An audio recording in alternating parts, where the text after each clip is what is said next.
feedlot.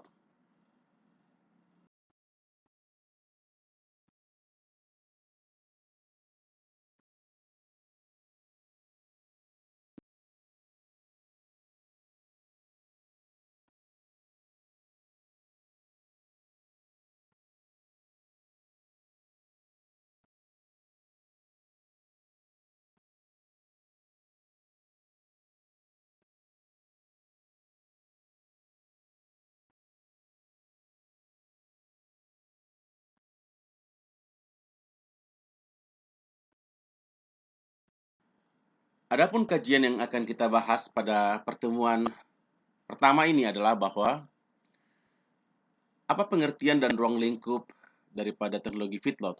Yang kedua, tujuan dan manfaat dari mempelajari teknologi feedlot. Dan yang ketiga adalah realita dan sasaran apa yang akan kita peroleh. Secara pengertian dapat kita katakan bahwa mata kuliah teknologi feedlot adalah merupakan salah satu disiplin ilmu yang bersifat aplikatif, artinya ilmu aplikasi di dalam disiplin ilmu peternakan yang mempelajari atau mengkaji teknologi-teknologi terkini dalam sistem pemeliharaan ternak daging atau ternak potong. Adapun ruang lingkup meliputi budidaya ternak sapi potong itu sendiri, di mana kita akan mempelajari budidaya pembibitan atau breeding dan budidaya penggemukan atau fattening. Dalam fattening ini kita akan mengkaji tentang kemampuan ternak dalam memanfaatkan pakan secara efisien serta kemampuan dalam memanfaatkan pakan limbah pertanian. Tujuannya adalah untuk kita bisa meningkatkan pemahaman dan kemampuan mahasiswa dalam mengetahui dan memanfaatkan berbagai macam teknologi dalam pemeliharaan dengan tujuan untuk meningkatkan produktivitas dan kinerja ternak potong secara efektif, efisien, dan tentunya ekonomis. Manfaatnya adalah untuk meningkatkan produksi daging per satuan ekor, untuk meningkatkan jumlah penawaran daging secara efisien tanpa memotong sapi lebih banyak, menanggulangi populasi ternak sapi yang terus menurun akibat pemotongan, dan dapat menghindari pemotongan sapi-sapi betina yang masih di dalam umur produktif. Adapun deskripsi mata kuliah teknologi reproduksi yang akan kita bahas di sini adalah berbagai macam tentang pemeliharaan ternak bakalan, teknologi penggemukan pada padang pengembalaan, kebutuhan zat-zat makanan berdasarkan bobot tubuh, dan pertambahan bobot tubuh, pakan dan kandungan zat pakan, penyusunan cara pemberian ransum, penanganan ternak rumensia yang baru datang, dan tata laksana pemeliharaannya, serta perkandangan, analisa usaha, dan juga kita akan melihat sedikit tentang kesejahteraan hewan atau animal welfare. Mungkin pernah kita dengar istilah penggemukan. Pada dasarnya tidak terlalu berbeda jauh antara kedua istilah penggemukan dan feedlot. Namun ada beberapa perbedaan yang cukup signifikan yang bisa dilihat di sini, di mana penggemukan merupakan usaha budidaya ternak potong dalam waktu tertentu yang diberi pakan untuk meningkatkan bobot badan, dan pada waktu yang telah ditentukan ternak tersebut akan dipotong dan dijual. Sedangkan pada feedlot, pemeliharaan dan pengemukan dilakukan secara intensif dengan waktu tertentu. Bisa 3, 4, 6, 9 bulan, ataupun setahun atau 2 tahun. Pada feedlot dilakukan rekayasa pakan untuk meningkatkan kualitas nutrisi secara ekonomis, sehingga memperoleh bobot potong dan kualitas karkas yang tinggi, sehingga bisa memperoleh keuntungan yang tinggi di pasar. Keuntungan-keuntungan dari teknologi feedlot adalah jangka waktu tertentu ternak selalu diganti dengan ternak bakalan baru. Oleh karena itu, ternak selalu ada sistem istilahnya replacing. Manajemen tata laksana pemeliharaan juga relatif lebih mudah dan lebih sederhana, sehingga kita dapat dengan mudah melakukan pengawasan terhadap aktivitas usaha ternak. Yang ketiga, limbah yang dikhawatirkan akan menimbulkan masalah di dalam teknologi feedlot harus dapat dimanfaatkan. Contohnya sebagai gas bio atau biogas, sebagai pupuk kandang, ataupun sebagai pakan ternak setelah diolah, sehingga memberikan kontribusi pendapatan pada usaha budidaya ternak. Yang keempat adalah pemanfaatan limbah pertanian dengan menerapkan berbagai teknologi pengolahan pakan, seperti misalnya dengan kita membuat sebagai silase dan lain sebagainya. Yang kelima adalah pemanfaatan padang dan kandang secara efektif dan efisien. Dan yang terakhir, yang keenam, program terencana secara detail dan dengan tujuan yang jelas. Oleh karena itu, faktor manajemen memegang peranan yang cukup signifikan dalam usaha feedlot. Hal yang penting dalam teknologi feedlot adalah bahwa harus diperhatikan, bahan pakan harus tersedia secara melimpah dan kontinu. Bakalan selalu tersedia dan kontinu. Ketersediaan modal harus memadai, kesehatan dan sanitasi, kesehatan ternak dan sanitasi lingkungan di mana ternak itu dipelihara, kemampuan analisa pasar, dan penjualan ternak di pasar. Dan perlu diperhatikan lagi ketepatan dalam membaca peluang. Nah, untuk itu, maka dalam teknologi feedlot, kita harus juga mengkaji atau mempelajari dengan berbagai macam pemeliharaan atau program-program pemeliharaan sapi daging. Di mana pada umumnya sistem pemeliharaan sapi daging atau sapi potong itu ada 3. Yang pertama adalah istilahnya cow and calf program, yaitu pemeliharaan pedet atau calf bersama induk atau cow sampai dengan usia penyapihan atau melepas susu, yaitu sekitar 6 sampai dengan 8 bulan. Di mana bertujuan untuk menghasilkan pedet bakalan atau istilahnya adalah feeder cattle. Di beberapa negara biasanya dipelihara di padang yang luas berupa range secara ekstensif.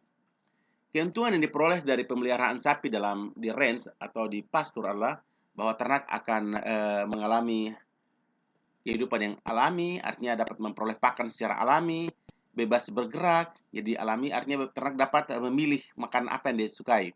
Dia bebas bergerak, udara segar, memperoleh sinar matahari yang lebih cukup, induk lebih tenang dalam melakukan penyusuan, serta pedet cepat beradaptasi dengan hijauan dengan memilih rumput yang dia sukai. Program kedua adalah pedet sapihan dan yearling. Program ini yaitu ternak dipelihara sejak di sapi di padang rumput yang terpisah dari induknya. Seringkali dipindahkan jauh dari induknya ya terkadang. Di mana pada usia sekitar 1 sampai dengan 1,5 tahun biasanya ternak dijual atau dilanjutkan ke program penggemukan. Ya, langsung masuk ke fattening. Di dalam program pedet sapihan dan yearling ini dikenal ada beberapa program ya, subprogram, yaitu yang pertama adalah stocker program atau program pembesaran pedet. Pada program pembesaran pedet ini, pemeliharaan pedet biasanya pada umur 6 sampai dengan 12 bulan atau setelah lepas sapi sampai dengan usia yearling. Tujuannya adalah untuk melakukan membesarkan pedet, jadi bukan untuk penggemukan. Pedet-pedet betina muda atau darah, jantan atau jantan kebiri. Kebaikan-kebaikan dari program ini atau stocker program adalah risiko kematian akan lebih kecil, skala usaha bisa lebih besar, perputaran modal akan lebih cepat, dan peralatan relatif lebih sedikit. Nah, hal ini dikarenakan oleh tadi pemeliharaan pedet hanya sekitar 6 bulan, yaitu dari setelah usia sapi sampai dengan yearling. Kerugian atau kekurangan dari program ini adalah perlu keahlian dalam harga beli dan harga jual. Disinilah kemampuan kita untuk membaca pasar dan melihat peluang. Oleh karena itu perlu dilakukan produksi secara kontinu dan penggunaan pakan hijauan yang tersedia serta berkualitas. Yang kedua dari program yearling program ini adalah Baby Beef Program. Baby Beef Program adalah merupakan program pengemukan pedet yang bertujuan untuk melakukan pemotongan pada usia sekitar 12 sampai dengan 18 bulan atau 1 tahun sampai dengan 1 tahun setengah. Alasan atau pertimbangan yang dipakai dalam program ini adalah harus pakan tersedia. Ya, jadi ketersediaan pakan itu dapat dihemat di sini. Jadi ketersediaan pakan dapat dihemat. Dan untuk melihat pasar konsumen terhadap atau permintaan pasar terhadap daging sapi muda. Hal yang perlu diperhatikan dari Baby Beef Program adalah bahwa dibutuhkan induk dan jantan yang unggul dan baik.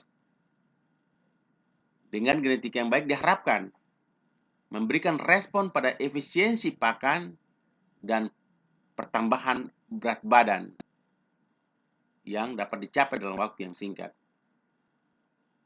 Oleh karena itu biasanya diusahakan agar kelahiran diatur pada saat pakan berlimpah. Nah, hal ini terutama pada daerah-daerah subtropis dan juga mungkin bagian barat Indonesia. Tetapi kita di Papua misalnya, nah, hal ini tidak terlalu signifikan karena kita adalah merupakan iklim hutan hujan tropis yang mana hujan akan turun sepanjang tahun dengan intensitas yang sedikit berbeda. Tetapi hal ini memberikan peluang pakan hijauan akan tersedia setiap saat dan berlimpah karena tidak ada faktor iklim yang signifikan seperti di daerah Indonesia Barat ada musim hujan dan musim kemarau. Di mana pada musim hujan rumput hijauan tersedia berlimpah, tetapi ketika musim kemarau hijauan akan sulit didapat. Itu kalau di Indonesia bagian barat. Selanjutnya cara program Baby Beef ini adalah bahwa pedet biasanya dipelihara bersama induk dan diberikan pakan tanpa bijian hingga mencapai usia sapi atau 6 bulan. Kemudian diberikan pakan biji-bijian atau sering disebut dengan dry lot fattening. Biji-bijian di sini diantaranya seperti bungkil kelapa, biji kapas, kedelai, dan lain-lain sebagainya. Dan umumnya pada program ini juga mereka menggunakan salah satu cara yaitu crib feed. Ya, dengan crib feed ini diharapkan program makin dipersingkat atau lebih pendek. Pada sapi-sapi Bos Taurus itu berat badan dapat dicapai pada usia atau pada umur sekitar 12 sampai dengan 15 bulan dan berat badannya sudah mencapai di atas setengah ton ya atau sekitar 650 kg. Nah, ini perlu kita lakukan penelitian lebih detail bagaimana dengan sapi-sapi di daerah tropis seperti sapi Bali kita. Hal yang perlu diperhatikan bahwa kelahiran yang tepat pada usia 10 sampai dengan 11 bulan dengan pada 11 bulan diharapkan itu pada usia tersebut berat badan telah mencapai sekitar 300 sampai dengan 375 kg. Ini untuk sapi-sapi breed Bos Taurus atau sapi-sapi subtropis seperti Limousin, Simmental, atau jenis sapi-sapi Bos Taurus lainnya. Program ini sering disebut dengan Ultra Baby Beef, di mana tujuannya adalah untuk memenuhi permintaan atau konsumen yang menginginkan mengkonsumsi daging yang empuk dengan sedikit lemak. Dan yang ketiga adalah Fat and Calf Program atau program pengemukan pada jantan. Biasanya dilakukan pada sapi-sapi jantan perah. Kita ketahui bahwa sapi perah yang akan dimanfaatkan untuk diambil susunya adalah sapi betina. Oleh karena itu, sapi-sapi jantan biasanya langsung dimasukkan ke dalam Fat and Calf Program, di mana sapi digemukkan sampai dengan umur sedikit di bawah 1 tahun atau hampir mencapai usia yearling, yaitu biasanya sekitar 7 sampai dengan 10 hari setelah lepas colostrum. Ya.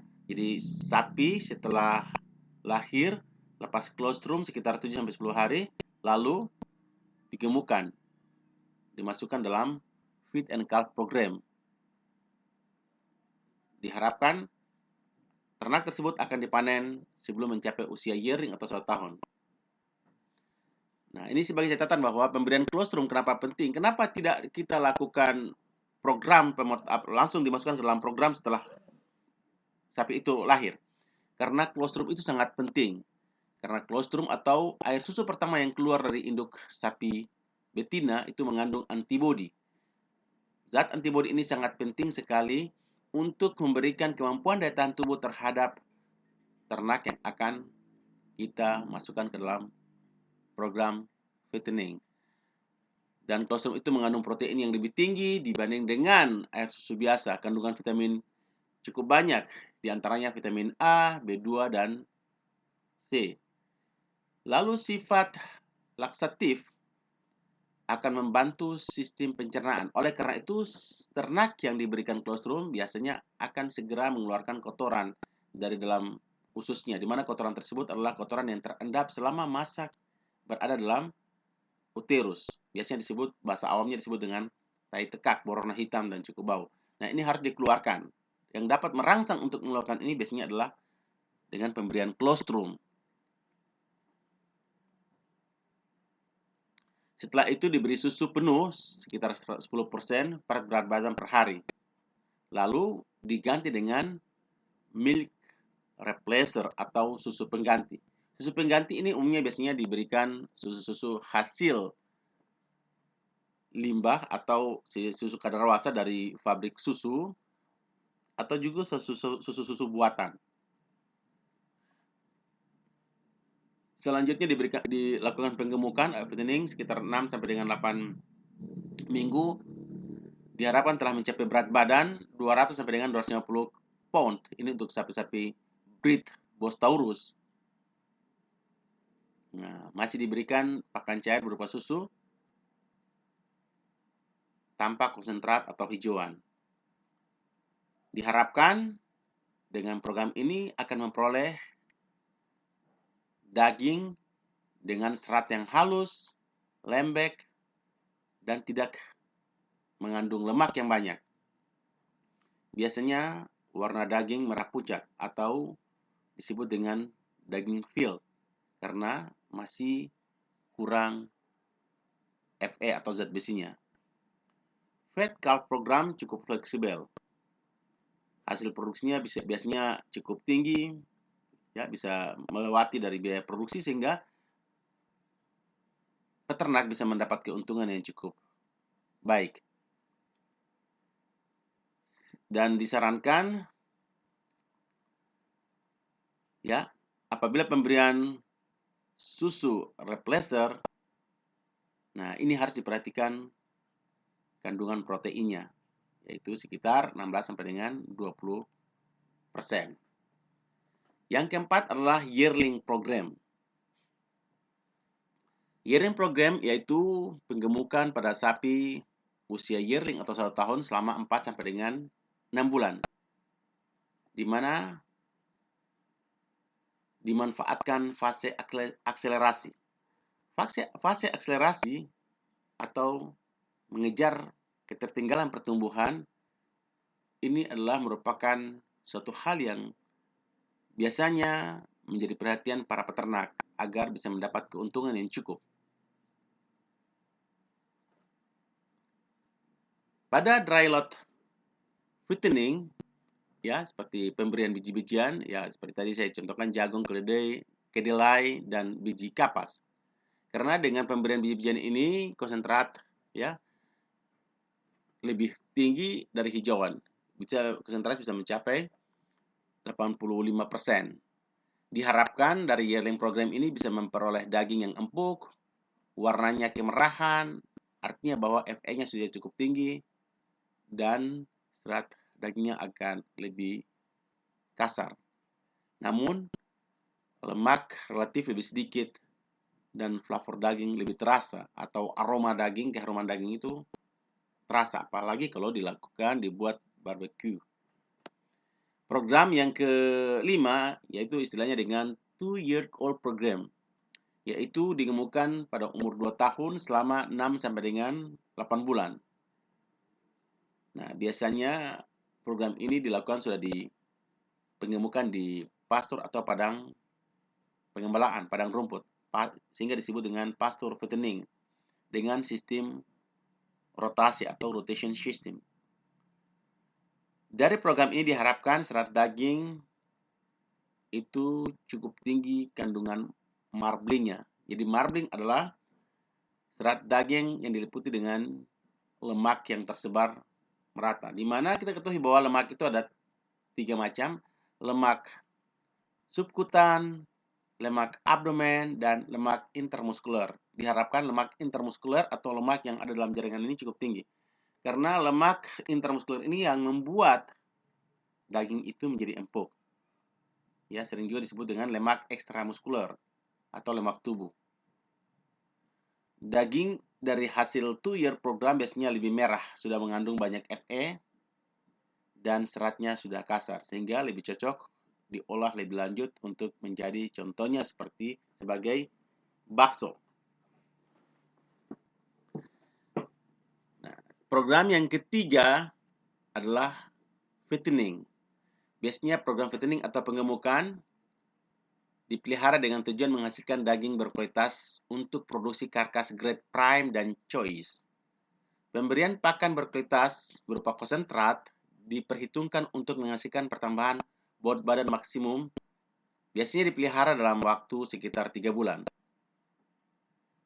Nah, oleh karena itu, sistem produksi stoker baby beef, fat and calf program, bila tujuannya untuk dipotong, menghasilkan daging bisa dilanjutkan ke sistem pengemukan. Demikian juga dengan sistem yearling program dan 2-year-old program.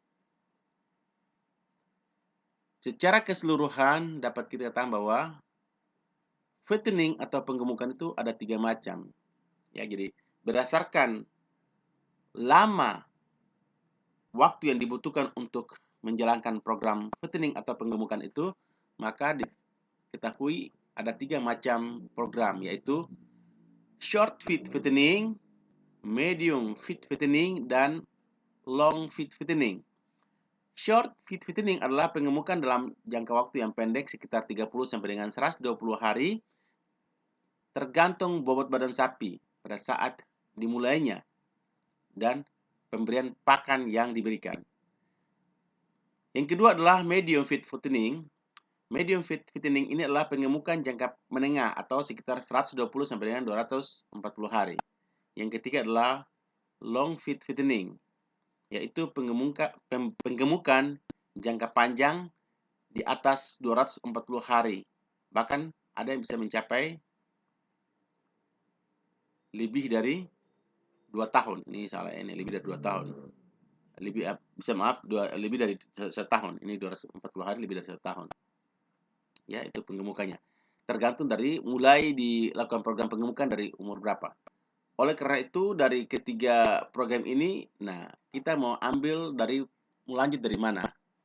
Ya, dari ketiga program yang tadi kita sudah bahas sebelumnya.